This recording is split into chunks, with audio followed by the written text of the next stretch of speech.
सहनाववतु सहनौ भुनक्तु सह वीर्यं करवावहै तेजस्विनावदीतमस्तु मा विद्विषावहै।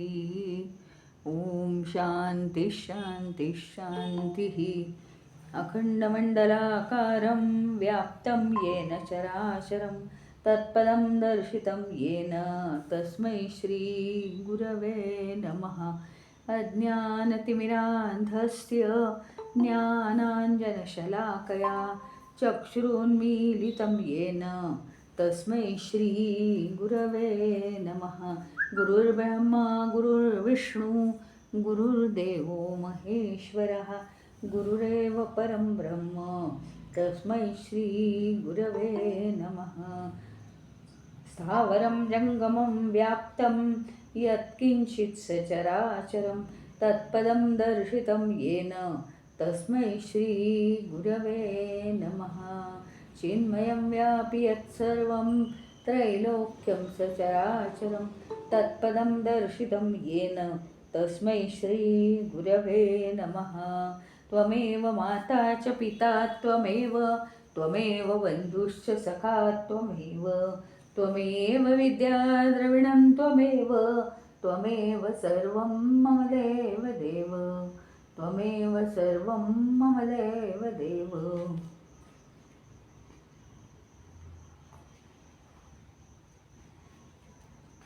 याच्या आधी आपण बघितलं की एकतर काय आहे, हा जर आपल्या स्वरूपाचा आपल्याला अभ्यास करायचा असेल तर आधी पहिल्यांदा जे स्वरूप नाही आहे माझं,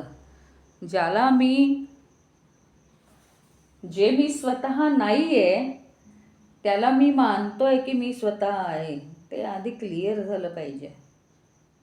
पहिली गोष्ट म्हणजे जे चुकीचं नॉलेज आहे ते आधी निघून गेलं पाहिजे माझ्या मनातनं, म्हणजे जे खरं नॉलेज आहे ते मला समजेल। याच्यावर आपण काल जास्त भर दिला होता। त्याच्याप्रमाणे हा देह म्हणजे मी का नाही आहे त्याचं कारण एवढंच आहे, सिद्ध केलेलं आहे की देह जड आहे। कोणतीही जड वस्तू, हे कपाट, हा मोबाईल मला खूप आवडतो, हा माझा मोबाईल, कोणी हात लावलेला आवडत नाही मला, म्हणजे तो मोबाईल म्हणजे मी नाही ना होऊ शकत। कितीही जरी आवडत असलं, जीवा पलीकडे तो आवडत असला तरी सुद्धा तो मोबाईल म्हणजे मी नाही होऊ शकत, कारण तो जड वस्तू आहे आणि मी चेतन आहे। त्याच्याप्रमाणे देह हा काय आहे, जड वस्तू आहे, पंचमहाभूतात्मक आहे। तो जर देह जड नसता, देह जर चेतन असता तर आजपर्यंत कुणाचा मृत्यू झालाच नसता। चैतन्य ही एक वेगळी गोष्ट आहे, ती ज्यावेळी त्या शरीरापासून त्या देहापासून ती गोष्ट बाजूला होते तेव्हा त्या देहाचं जडत्व आपल्याला समजतं। ती चेतना त्या शरीरात असल्यामुळे देहाचं जडत्व समजत नाही। आपल्याला वाटतं देहच चेतन आहे, देह चेतन नाही, त्यामध्ये चेतन आहे। नुसती गाडी कधी चालते का मला सांगा, नुसती गाडी कधी चालते का? पेट्रोल, डिझेल किंवा गॅस असल्याशिवाय गाडी नाही चालत। नुसती गाडी चालत असती तर फुकट प्रवास झाला असता, फ्री सगळीकडे प्रवास। तसं तर नाही आहे ना। त्याप्रमाणे देह, आता गाडी ही चालते, गाडी ही चालायला लागली, ट्रेन पळते, बसेस जातात, 2 व्हीलर्स जातात, 4 व्हीलर्स जातात, मग त्या काय चेतन आहेत का? त्यामध्ये अशी एक गोष्ट आहे की त्याच्या साहाय्याने त्या पळू शकतात। त्याप्रमाणे देहामध्ये हे चैतन्य असतं आणि म्हणून तो देह हालचाल करतो. उठणं, बसणं, खाणं, पिणं, हसणं, बोलणं. त्यामुळे आपल्याला वाटतं की देह चेतन आहे. देह चेतन असू शकत नाही. आणि देह जर चेतन नाही तर तो मी असू शकत नाही ना. बाकी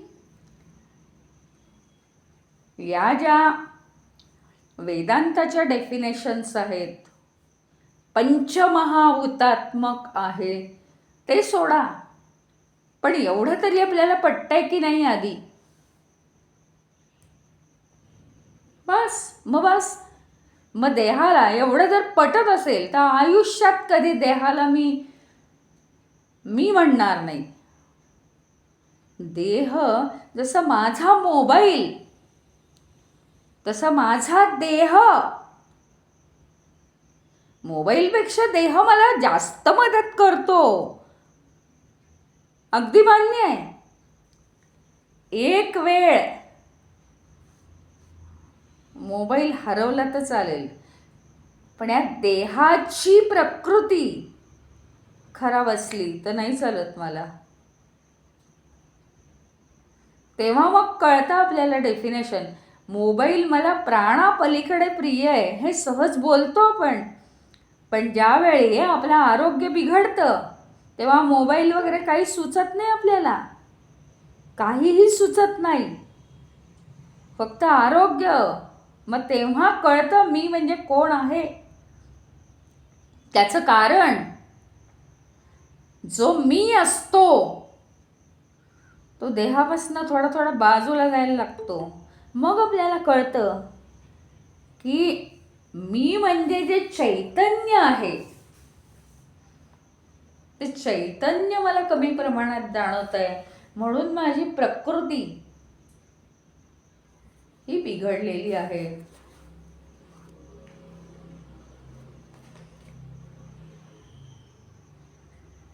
आणि म्हणून अज्ञान प्रभवम सर्व ज्ञानेन प्रविलीयते.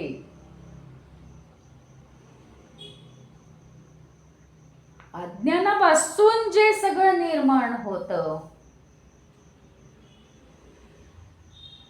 ते ज्ञान झालं की मग हळूहळू एक एक विरायला लागतं.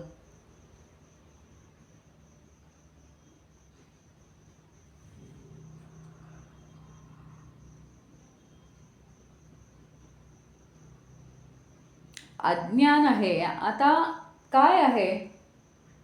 संकल्प हा विविध करता विचार सोयम ईदृशः. संकल्प हा विविध करता. आता पहिली गोष्ट,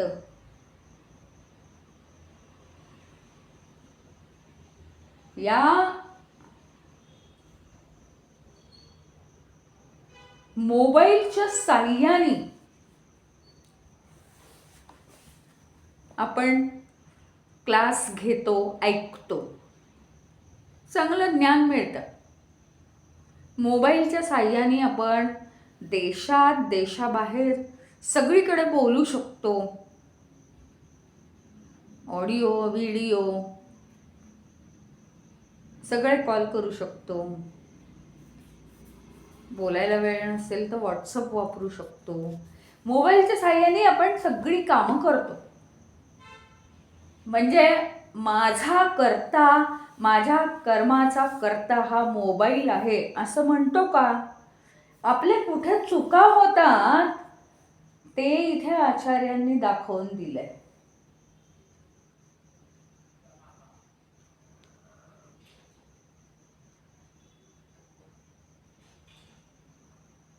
आपल्या विचारांच्या चुका नेमक्या कुठे होतात? मोबाईल हा माझा कर्ता आहे असं म्हणतो का? तोच सगळं करतो. त्यानेच माझं जीवन सुखी केलंय. मोबाईल खूप गोडी आहे असं नाही ना म्हणत आपण. म्हणजे जे मानवाचे गुण आहेत ते आपण जड वस्तूला लावतो का? तर नाही लावत. तिथे बरोबर आपण बुद्धी चालवतो की नाही, जड वस्तू असतात त्या चांगल्या आहेत, म्हणजे ती साधनं आहेत कार्य करण्यासाठी. पण हीच गोष्ट आपल्याला देहाच्या बाबतीत, मनाच्या बाबतीत कळत नाही. काय आहे, गंमत आहे की आपल्याला सगळ्या वस्तू, म्हणजे जे काही आपलं आहे आत्ता आपल्याजवळ, घर आहे, दार आहे, पुस्तक आहे, पाणी आहे, हे आहे, ते आहे, ज्या काही वस्तू आहेत तुमच्या, सगळ्या गोष्टी ह्या आपल्याला मदतीसाठी दिलेल्या आहेत, कार्य करण्यासाठी, कर्म करण्यासाठी. आणि ते कर्म करणं आपल्याला सुलभ जावं म्हणून या वस्तू आहेत. त्याच्यामध्ये सगळ्यात जास्त सुलभता आपल्याला कर्मामध्ये कोण आणतं, तर ते शरीर. बाकीच्या सगळ्या गोष्टी म्हणजे काय आहे, ही विधात्याची निर्मिती एवढी अफाट आहे, आपण त्याच्यावर विचार करू शकत नाही. आता आपण अनेक वेळा म्हणतो की तो जो चाकू आहे खूप छान आहे, खूप छान त्यांनी भाजी चिरली जाते, कटिंग होतं पटापट, म्हणून तो काही आपण उशाशी घेऊन झोपत नाही. किंवा आवडलेली एखादी गोष्ट कोणीतरी नील, नको ती गोष्ट लांब नको. लहानपणी काय करतो आपण, अगदी छोटे असताना एखादं नवीन ड्रेस आणला, काही झालं, आपल्या जवळ घेऊन झोपतो आपण, किंवा हां इथं ठेवू आपण, आई वडील सांगतात, आणि मग नंतर उठल्यावर लगेच तो पाहायचा परत परत.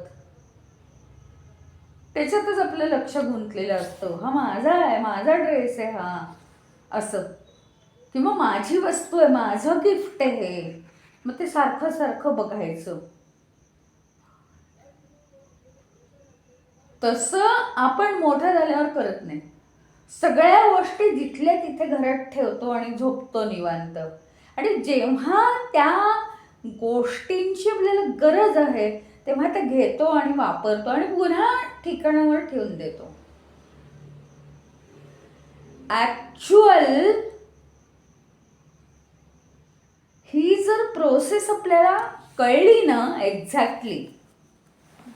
एक्झॅक्टली अशीच प्रोसेस आपल्याला कळली आपला देह आणि मन वापरण्याच्या बाबतीत.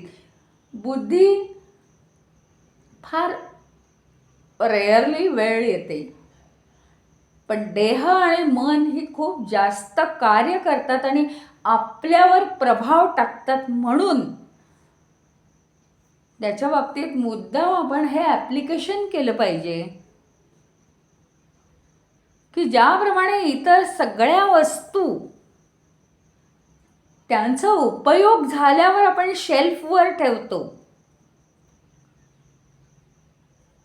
ही कढई म्हणजे काय, माझा करता आहे, किती छान कढई आहे, हे लाटणं जे आहे ना त्यांनी इतक्या छान एकसारख्या पोळ्या लाटल्या जातात, हा माझं लाटणं, हा माझा करता आहे, मी त्याला विसरूच शकत नाही, असं काही आपण म्हणत नाही.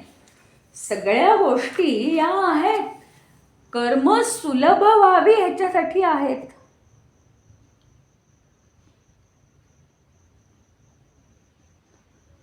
त्याच्याप्रमाणे सगळ्यात जास्त सुलभ कर्म कशाच्या साह्याने होतात, विधात्याची रचना आहे की एक देह देऊन टाका, वस्तू तर दिलेल्याच आहेत सगळ्या, असा देह द्या.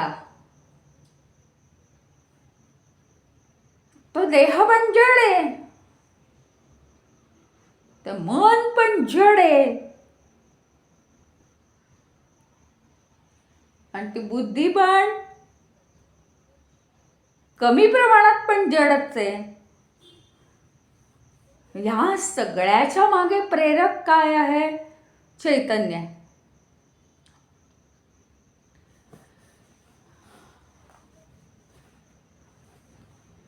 मग जो अतिसूक्ष्म आहे त्याच्यामध्ये चैतन्य सामावलं जातं. आचार्यांच्या भाषेत चैतन्याचं प्रतिबिंब बुद्धीत पडतं.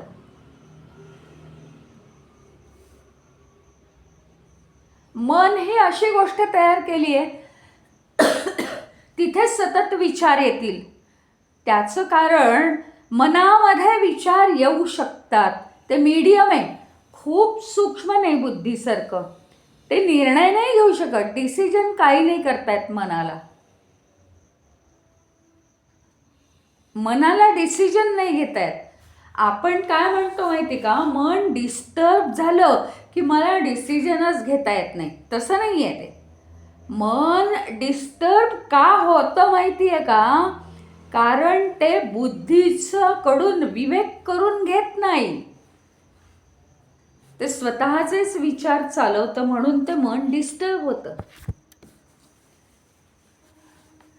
मन स्मूथ चालण्यासाठी त्याला सतत बुद्धीने हलवायला पाहिजे. हे असं करू नकोस,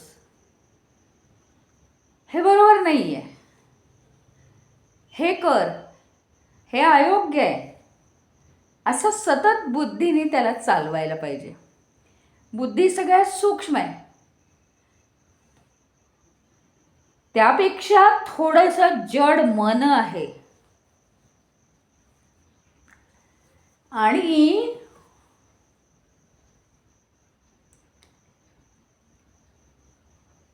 मन हा दुवा आहे सगळ्यांच्या मधला. हे सगळं परमेश्वरानेच असं निर्माण केलंय. शरीर हे खूप जड आहे, त्याला चैतन्याचे आदेश काही कळणार नाहीत बरं का. चैतन्याच्या काही गोष्टी शरीराला कळू शकत नाहीत. पण मनामध्ये सतत विचार येणार, बुद्धी त्यातल्या योग्य विचारांना अंडरलाईन करणार. ज्या विचारांना अंडरलाईन केली आहे ते विचार ते मन देहाकडे पाठवणार आणि तशी कामं करून घेणार त्याच्याकडून. ही विधात्याची रचना आहे, आश्चर्यकारक रचना आहे. आणि ज्याप्रमाणे म्हटलं की गाडी ही नुसती तुम्हाला चालताना दिसते, त्याच्यात पेट्रोल किंवा डिझेल किंवा गॅस असला पाहिजे तरच ती चालेल. तसा हा देह हा चालताना दिसतोय, पण चैतन्य आहे म्हणून तो चालतोय. चैतन्य आहे म्हणून तो बुद्धीच्या द्वारे विचार करून तो देह चालतोय, बोलतोय, वाणीने बोलतोय. चैतन्य आहे म्हणून मनाच्या द्वारे विचार केला जातोय सारखा. ह्याचा अर्थ असा होऊ शकत नाही की देह म्हणजे चैतन्य. पेट्रोल आहे म्हणून गाडी चालते, पेट्रोल म्हणजे गाडी नाही आणि गाडी म्हणजे पेट्रोल नाही. संपलं.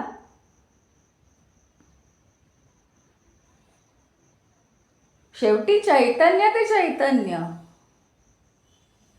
अहो, तुम्ही गाडीतून पेट्रोल बाजूला करा किंवा गाडीतलं पेट्रोल संपलं, गाडी चालेल का? तेव्हा कळतं गाडी चालणार नाही. मग पेट्रोल शिवाय गाडी चालत नाही बरं का. खूप महत्त्वाची गोष्ट आहे. हे कुठल्याही पुस्तकात दिलेलं नाही. जितका अभ्यास कराल तितकं कळतं.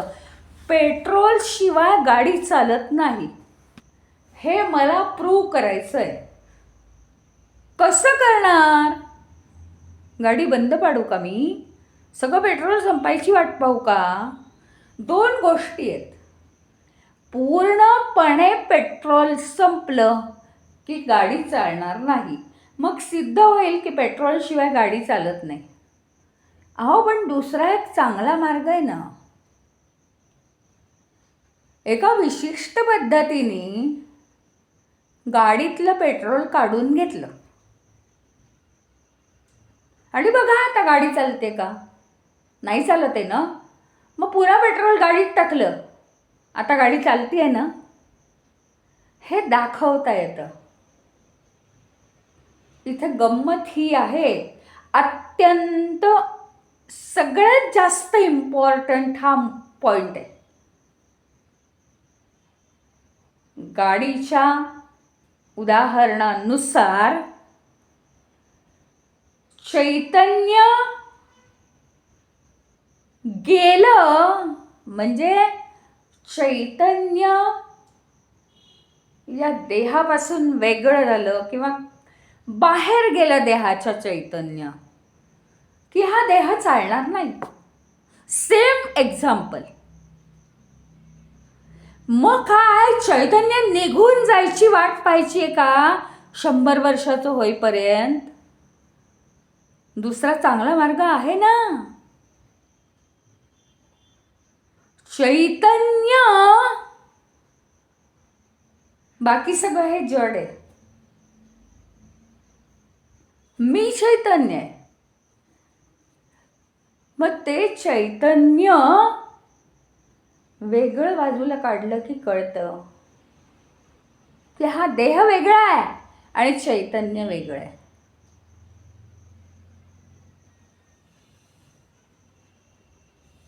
आणि हे आहे मेडिटेशन, बाकी दुसरं काहीच नाही. ज्यावेळी साधनेत बसल्यानंतर सगळा व्यवहार चालू असताना हे होणार नाही. खरा मी जे एक्झाम्पल दिलेलं आहे की गाडीतलं पेट्रोल काढून घ्या, गाडी चालत नाही, पेट्रोल पुन्हा टाका, गाडी चालते. हे रोज करतो आपण, हे रोज करतो. फक्त काय आहे आपल्याला कळत नाही. त्याचं कारण आहे आम्हाला ना ते पॉइंट्स जे आहेत ते पकडायची कुशलता यायला हवी. आम्ही रोज रात्री झोपतो. कधी खूप थकलेलं असतो तर लगेच झोप लागते, कधी झोपच येत नाही आणि मग नंतर करता करता केव्हा झोप लागते कळत नाही वगैरे आपण बोलतो. ज्यावेळी झोप लागते त्यावेळी देह हा गादीवर टाकून दिलेला असतो. आपण त्या देहाला चिकटलेले नसतो, पण आपण सजग नसतो. हे समजायला आपण सजग नसतो कारण आपल्यावर मायेचा प्रभाव. मग त्याच्यात दुसरा मार्ग काय आहे? उलटा, आम्ही जागे आहोत पण झोपण्याची अवस्था येण्यासाठी साधना करून या देहापासून वेगळं होतो. त्यावेळी ती अनुभवायला येते आम्हाला अवस्था. पण खऱ्या अर्थाने म्हणजे ऋषीमुनींची अवस्था आम्हाला लगेच जमणार नाही, पण करून करून जमेल ना. आपण काय करतो, आधी देह स्थिर करतो. हालचाल करायची नाही त्या देहाने, म्हणजे मग तो स्थिर होतो. मन स्थिर करतो जप करून, हे करून, ते करून, ईश्वराचं रूप पाहून. प्राणायाम करतो, प्राण स्थिर करतो, प्राणावर लक्ष देतो.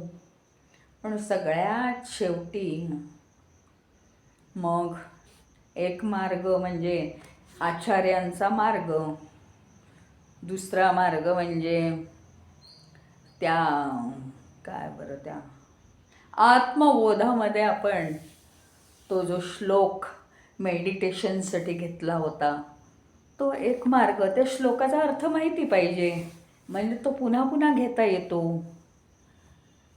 भक्ती योगाने करायचं असेल तर आपण अथर्व शीर्षाचं मेडिटेशन केलं होतं. अथर्व शीर्ष हा जरी गणपती त्याला निमित्त असला तरी गणपती न समोर आणता अद्वैत तत्वज्ञानच सगळं अथर्व शीर्षात भरलेलं आहे. संपूर्ण अद्वैत तत्वज्ञान आहे. वेदातलं स्तोत्र आहे ते, वैदिक आहे अथर्व शीर्ष. अथर्व वेदातलं ते स्तोत्र आहे. ते मेडिटेशन आणि आचार्यांच्या पद्धतीने मेडिटेशन होऊ शकतं. मी कोण? मी देह असूच शकत नाही, कारण तो तर जड आहे. मग मी कोण? मी इथे का आलोय? नुसती हवाली करायला नाही आलेलो. मी इथे का आलोय? कुणाची तरी सेवा करायला नाही आलेलो. ती तर सेवा म्हणजे माझं कर्म आहे. काहीही करायचंय म्हणजे माझं कर्म आहे. ते कर्म का करायचं आहे? मला स्वतःला सेफ ठेवायचं आहे म्हणून. जवासना करून ठेवल्यात, ते निघून जाण्यासाठी ते कर्म करायचं आहे, म्हणजे मला स्वतःचं रक्षण करायचं आहे, एवढंच. पण ते काय माझं अंतिम ध्येय नाही. मग मी कशासाठी आलोय? कोण आहे मी या सृष्टीमध्ये? काय माझं नातं आहे या सृष्टीशी? काय ईश्वराशी काय नातं आहे? का मीच ईश्वर आहे? का ईश्वर माझा कोणतरी आहे? अशा पद्धतीने आपण मेडिटेशन करू शकतो. ओंकार मेडिटेशन करू शकतो. तो सगळ्यात शेवटचा भाग झाला. पण आधी काय करतो आपण? देह स्थिर ठेवतो, मग मन स्थिर ठेवतो, मग प्राण स्थिर करतो आणि मग खऱ्या मेडिटेशनला लागतो. म्हणजे हे देह, मन, प्राण, बुद्धी हे जे काय आहेत ते सगळे जड, सगळं त्यांना स्थिर करून आणखीन जड करून ठेवतो. एकेका स्थानावर त्यांना चुप्प बसवतो. आणि तुम्हाला यातलं काहीही कळणार नाही आहे, त्या अनुभवातलं, तुमच्या दुनियातलं ते नाही आहे असं त्यांना आपण सांगतो. आणि जेव्हा देहभान, मनभान, बुद्धिभान, प्राणभान सगळं विसरू, त्यावेळी तो अनुभव होईल. पण इतकं कंटिन्युइटी, निधिध्यासन ज्याला म्हणतात, तितकी आपण कधी केलीच नाही ना आयुष्यात. साधं खाणं बनवणं रोजचं, ही आपण 50 वर्ष कंटिन्युइटी केली, परफेक्शन आलं ना आपल्याला. 50 वर्ष जाऊ दे, 5 वर्षसुद्धा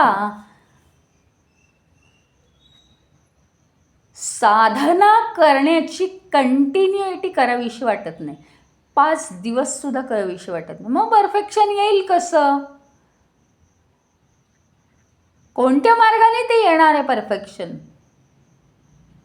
निधिध्यासन हवं.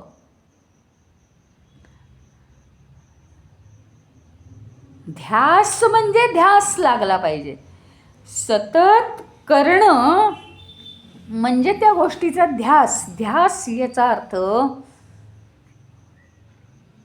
त्यातल्या बारीक बारीक गोष्टी कळायला लागतात, त्यातली सूक्ष्मता आपल्याला कळायला लागते, म्हणजे त्याचा ध्यास लागतो. नाही तर कधीच कळणार नाही. मग इतकं आपण केलंय का मेडिटेशन? आजपासून जर मी ठरवलं तर महिनाभर तरी मला कंटिन्युअसली करायला जमणार आहे का? मग आपण खूप रिझन्स सांगतो. मग पाहुणे आले, मग हे असं झालं, आमच्या घरात असा असा प्रॉब्लेम आहे, मग मी कधीच बसू शकत नाही. अरे कधीच नाही बसू शकत तर 24 तासात ना जेव्हा वेळ मिळेल तेव्हा 5 मिनटं 2 तरी दीर्घ श्वास घ्या. दीर्घ श्वास घेतल्यानंतर काही वेळ तरी या दुनियेपासून आपण लांब होतो. तिथून तर सुरुवात करा. जेव्हा वेळ मिळेल 11 वेळा तरी एखाद्या ईश्वराचं नाव घ्या. नुसतं राम राम राम राम. श्रीसुद्धा लावू नका, वेळ वाचेल ना. ते वाल्या कोळीनी राम राम म्हटलं तेव्हा तो वाल्मिकी ऋषी जर होऊ शकतो, आम्ही का नाही होणार? तो काय अवस्थेत होता? काहीही सुरुवात करता येते.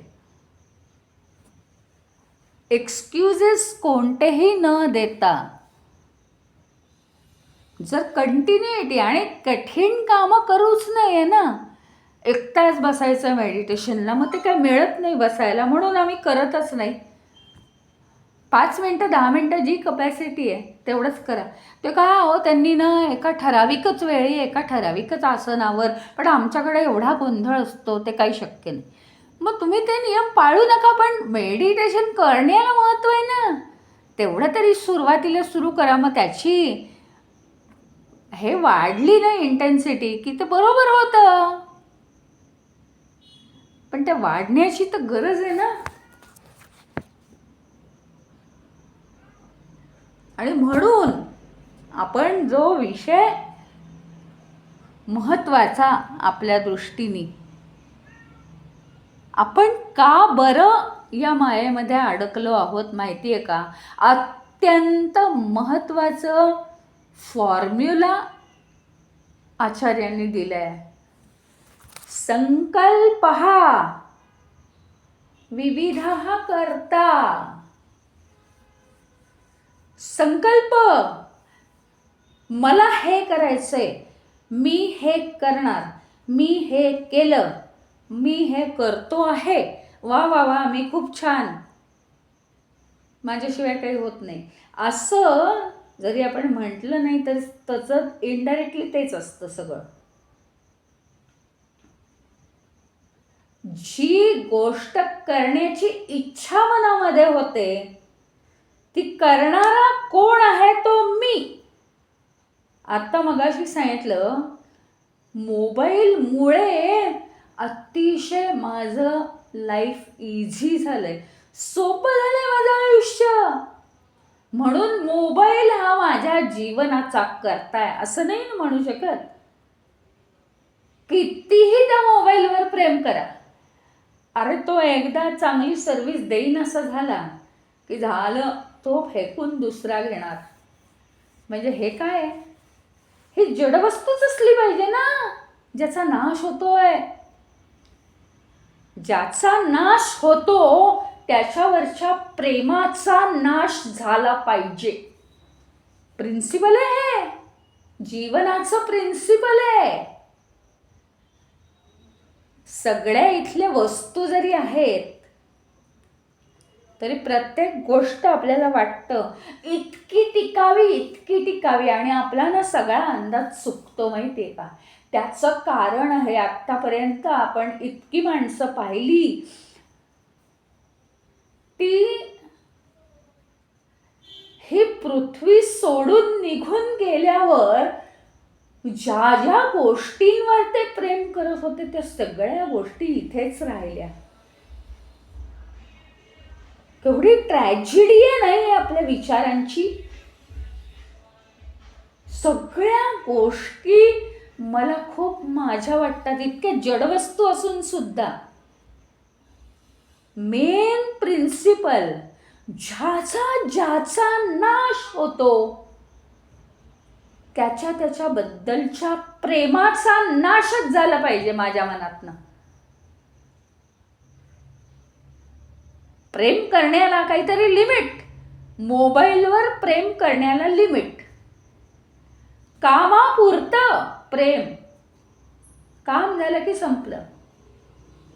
जडवस्तूंचं सांगतेय मी, कोणत्याही मानवी भावनेला मी तडा देत नाही. माणसांशी असं वागा असं नाही सांगत आहे मी. प्रत्येकाच्या प्रेमाला लिमिट असं नाही म्हणत आहे मी. मानवी जी मूल्य आहेत ती आपल्याला कोणी शिकवावी लागत नाही, आपण जपतोच आहे. पण देहाच्या वरच्या प्रेमाचं मी हे कौतुक सांगते आहे की देह हा कामासाठी आहे आणि तो खूप जास्त सोपं करतो आपलं आयुष्य. म्हणून आपण त्या देहाच्या आरोग्याची जास्तीत जास्त काळजी घ्यायची आहे, सोडून नाही द्यायचं त्याला वाऱ्यावर. मन हे आपलं जीवन सुलभ करतं, म्हणून मनाची जास्तीत जास्त काळजी घ्यायची आहे. सारखे संकल्प विकल्प येऊ नाही द्यायचे, मनामध्ये विकार येऊ नाही द्यायचे. मनामध्ये षट विकार जे असतात, काम क्रोध लोभ, हे येऊ नाही द्यायचे आपण. मन हे त्रिगुणांनी भरता कामा नये. रजोगुण तमोगुण द्वेषभाव, कारण ते मन माझं जीवन सुलभ करतं. अशी काळजी घेतली पाहिजे.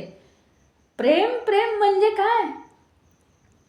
अहो तुम्ही ना, आपण स्वतः आहोत ना, आपण चैतन्य आहोत. चैतन्य आहोत म्हणजे या सृष्टीपेक्षा आपण वेगळे आहोत. ज्यावेळी मला आराम करायचा आहे, मी खूप थकलेली आहे, त्यावेळी मला हा देह पण नकोय, मला हे मन पण नकोय, मला हे बुद्धी पण नकोय. आत्ताच्या आत्ता मी सगळं टाकून देणार आणि मी आराम करणार. सांगा,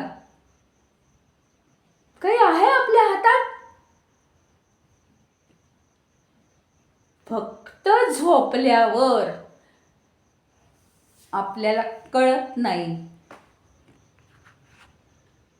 आपण अनकॉन्शियस स्थितीत जातो. अनकॉन्शियस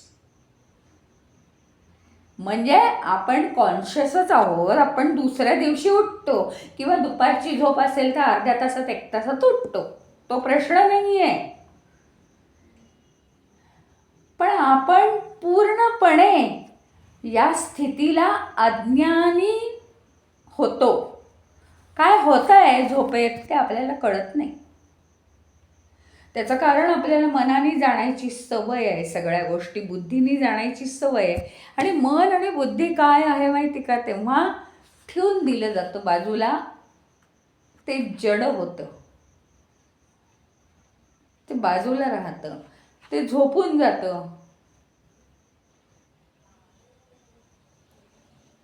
आता या स्थितीला पकडायचं कसं, हा महत्त्वाचा मुद्दा आहे. कारण नुसतंच तुम्हाला कोड्यात टाकण्यात अर्थ नाही, ते कुठल्या पुस्तकातही दिलेलं नाही. तो काय माहिती का, जास्तीत जास्त प्रॅक्टिकल केली ना की ते करून करून करून करून आपल्याला समजतं नेमकं काय. ध्यान करत असताना म्हणजे साधनेला बसलेले असताना काय होतं माहिती का, आपल्याला सवय नसते, त्याच्यामुळे आपल्याला जड जातं की अहो बघा ना, रोज ते ध्यान करायचं, मग ते आपलं लक्ष कॉन्सन्ट्रेट करायला आम्हाला वेळ लागतो. मग त्याच्यातच 6-7 मिनटं निघून गेली तर 3च मिनटाचं ध्यान होईल. असं काही हार्ड अँड फास्ट काही नाही आहे. कधी 10 मिनटं, कधी 15 मिनटं ध्यान करा, नाही का, विषय संपला ना. पण त्याच्यामध्ये ध्यान जे लवकर लागत नाही, तर त्याच्यासाठी आपल्याला जर आता मुद्दा कळलेला आहे की झोपेमध्ये गेल्यानंतर तीच अवस्था असते, चैतन्य वेगळं असतं आणि देह मन आणि बुद्धी हे वेगळं झालेलं असतं. ते जड होऊन ते झोपी जातं, पण चैतन्य वेगळं असतं. आणि पुन्हा ते चैतन्य युक्त होतात दुसऱ्या दिवशी. या दोन्हीही ज्या अवस्था आहेत, ते 2 बिंदू, ते 2 पॉइंट्स तो कालावधी, त्याच्याकडे तो जर आपण ऑब्झर्व केला, मला झोप कधी लागली हे कळलं नाही, हे अज्ञान नको स्वतःच्या बाबतीत. मला खूप झोप येते, त्यावेळेस खूप एकदम जागा व्हायचं नाही ठणठणीत, की मला झोप येते आणि आता मी जागा होणार आहे ती अवस्था बघायला, असं नाही. तर ती कळणारच नाही. मग तिथे मी आला तिथे कळणार नाही.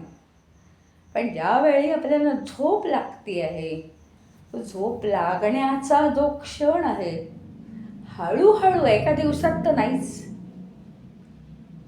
हळूहळू हळूहळू, कुणाला आठवड्यानी समजेल, कोणाला महिन्यानी, कोणाला 6 महिन्यांनी, कोणाला वर्षाली लक्षात येईल.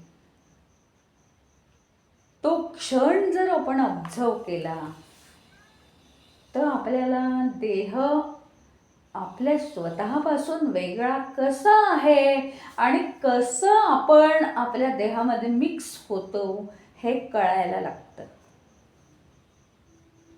ज्यावेळी आपल्या देहाचे अवयव हे हळूहळू हळूहळू शिथिल होतात, योगा बिगा केले असेल तर ते कळतं ना त्या मानाने, ते योगनिद्रा वगैरे येतात ना त्याच्यात कळतं त्या मानाने खरोखरी केलं तर. पण हे म्हणजे नॅचरल. सगळे हात पाय शिथिल होत आहेत. आता मला झोप लागतेय, आणि ती झोप लागत असताना मी ऑब्झर्व करते नेमकं काय होतं. आता तर मला देहाचं भान नाहीये, आता तर मला देहाचं भान नाहीये, पण मी आहे हे मला समजतंय.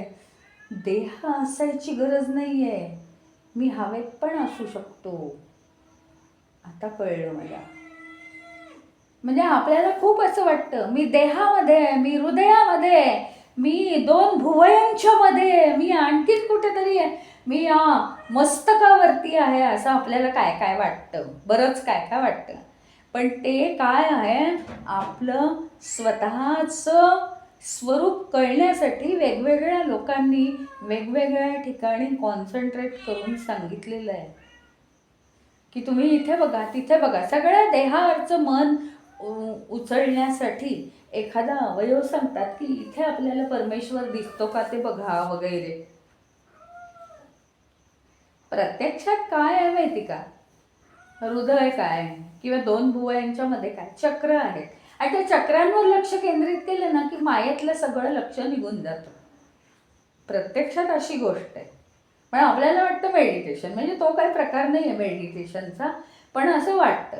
सायंटिफिकली चक्रांवर कॉन्सन्ट्रेट केलं की मायेमधलं लक्ष उडतं किंवा मन शुद्ध होतं किंवा कॉन्सन्ट्रेशन होतं. पण तो एक सगळ्यात वेगळा विषय, योगावाल्यांचा विषय, तो चक्र विक्र आपला विषय नाही. तो ते एक वेगळ्या प्रकारचं ध्यान आहे आणि त्याला सुद्धा खूप साधना लागते. सकाळी उठतानाही तेच, खाडकन एकदम उठून धाडकन एकदम कामाला लागायचं, डबे डबे डबे असं नाही. स्वतःसाठी वेळ द्यायचा. ज्यावेळी आपल्याला कळतं आता मला जाग येते आहे, त्यावेळी पुन्हा पुन्हा गुंगीत आपण जातो. त्यावेळी पुन्हा पुन्हा सूक्ष्म बारकाव्यानी तो क्षण टिपायचा, ऑब्झर्व करण्याचा प्रयत्न करायचा. एका दिवसात साधणारी गोष्टच नाही आहे. अनेक वेळा करून ते हळूहळू थोडं थोडं समजायला लागेल, आणि ते थोडं थोडं समजायला लागण्यानंतर अति आनंद झाला तर समजायचं की अहंकार आड येतोय, आणि बरं वाटायला लागलं तर समजायचं की खरा आनंद मिळतोय. त्याच्यात काही डिग्री मिळवायची नाही आहे आपल्याला, खऱ्या अर्थाने तो क्षण पकडता यायला पाहिजे.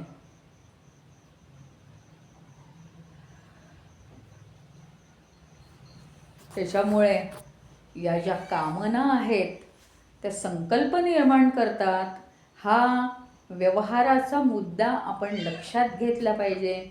सगळ्यात जास्त या सगळ्या पृथ्वीतलावरच्या वस्तूंमध्ये सगळ्यात जास्त आपलं जीवन सुलभ करणारी कोणती वस्तू आहे माहिती? हा देह, हे मन, ही बुद्धी. आणि म्हणून ती सारखी आपल्याबरोबर ठेवावी या उद्देशाने या चैतन्याला हे देह मन बुद्धी विधात्याने बांधून ठेवलेलं आहे. आणि प्रत्येक उपकरणाला जे बांधलेलं आहे चैतन्य, त्या उपकरणाचे पॅटर्न्स त्या चैतन्यामध्ये येतात. बस, बाकी काही नाही आहे. बाकी इतर उपकरणांच्या साह्याने जशी आपण कर्म करतो तशी या उपकरणांच्या साह्याने कर्म करायची.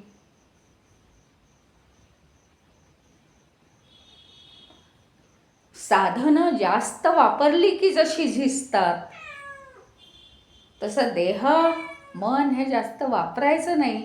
त्यांची झीज झाली की त्यांना आराम द्यायचा, विषय संपला ना. आणि सगळ्यात जास्त आपल्याला मदत करणारे ते आहेत, म्हणून त्यांना आपण जवळ घेऊन झोपतो, त्यांना सारखं जवळ ठेवतो, कारण त्यांची आवश्यकता असते आपल्याला. आता एखाद्या माणसाला जास्तच बरं नाही आहे, तो सारखा डॉक्टर लागतोय. मग काय केलं? सारखा डॉक्टर लागतो म्हणून त्याला हॉस्पिटलमध्येच ठेवलं. म्हणजे 24 तासातनं कोणत्याही वेळी डॉक्टर आहेच हा केला, किंवा दुसऱ्या वैद्यकीय सेवा आहेतच. त्याच्याप्रमाणे आम्हाला सारखंच कर्म करायला मन बुद्धी देह लागतोय. त्यांच्या सानिध्यात आम्हाला ठेवून दिलेलं आहे. बाकीच्या वस्तू थोड्या लांब असल्या तर चालेल. प्रत्येक ठिकाणी जाता येता आम्हाला देह मन बुद्धी लागतोच आहे, म्हणून तो काय आमच्यापासून लांब वेगळा राहणार नाही. अरे माझं आता वय झालं, बुद्धीच वापरायची विसरले मी. जसा चष्मा ठेवून दिलाय कुठेतरी, आठवतच नाही, तसं आमच्यावर ठेवलेलंच नाही आहे विधात्याने. ते आहेच आमच्याबरोबर. पण एक गोष्ट मात्र आहे, आता वय झालं ना असं कोणी म्हणत नाही, कबूल नाही करत, पण अरे मी बुद्धी वापरायचीच विसरून गेले. नुसते विचार, त्याच्यामुळे जास्त वय होतं. बुद्धी वापरायचीच विसरून जाते. ती कुठे ठेवायची विसरू शकणार नाही, तशी सोयच केली आहे विधात्याने. बुद्धी वापरायची का विसरते? कारण बुद्धी वापरणं आपण हळूहळू कमी करतो. बघा तुम्ही, घरात अशा काही वस्तू असतात की आपण त्या वापरायच्या विसरूनच जातो. कधीतरी काढतो, अरे हे खूप छान होतं, त्याचं कारण आपण ते वापरलंच नाही 10 वर्ष. असं पुढे पुढे होत जातं. हे का होत जातं? सगळ्यातले बारकावे आपण शोधायला पाहिजे. असं का होत जातं? काय होतं माहिती? अगदी खूप लहान वयामध्ये शिक्षणाची इच्छा असते, अज्ञानातून ज्ञानाकडे चाललेलो असतो आपण. तरुण वयामध्ये शक्ती भरपूर, उत्साह भरपूर, आणि अशी चौकस बुद्धी, समजावून घेणं भरपूर. त्याच्यामुळे खूपच शक्ती असते. मग तिथं बुद्धी वापरायची, नको एवढी बुद्धी वापरायची. पण एकदा का आपण स्थिरावलो, सगळ्या दृष्टीने जीवनामध्ये स्थिरावलो की बुद्धी वापरणं कमी पडतो. आता रिलॅक्स. अरे रिलॅक्स म्हणजे काय? देहाची थोडीशी कर्म तुम्ही आरामशीर करू शकता ना. बुद्धी हे काय आहे? सूक्ष्म इंद्रिय, ते चाललंच पाहिजे. देहसुद्धा शेवटपर्यंत आपण कमी कमी वापरत जातो. म्हणून मग आता मुद्दाम आम्हाला चालायला जावं लागतं, मुद्दाम आम्हाला एक्सरसाइज करायला लागतो. पण सगळ्या गोष्टी कंटिन्युअसली वापरत राहिलं, हे सगळं परत कशामुळे होतं, रिलॅक्स का होतो आपण? कारण मी आयुष्यात खूप केलेलं आहे. तरुणपणामध्ये जोशात जोशात सगळं करतो आणि नंतर आपल्याला अहंकार निर्माण होतो. म्हणून आपण बुद्धी वापरायचा आळस करतो आणि मग वय झाल्यानंतर बुद्धी वापरण्याचं विसरून जातो. त्याचा एक सगळ्यात मोठा तोटा काय आहे? मनाबरोबर जर बुद्धी प्रेझेंट नसेल तिथे तर मन गोंधळ करतं, त्याला एकही डिसिजन घेता येत नसतो आणि मन कन्फ्युजन निर्माण करतं आपल्या जीवनामध्ये.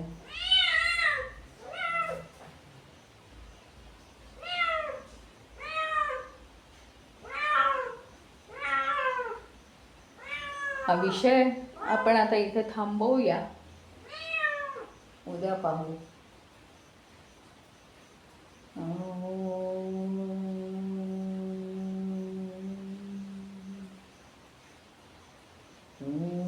पूर्णमद पूर्णमिदं पूर्णात् पूर्णमुदच्यते पूर्णस्य पूर्णमादाय पूर्णमेवावशिष्यते. ओम शांति शांति शांति. हरि ओम. श्री गुरुभ्यो नमः. हरि ओम.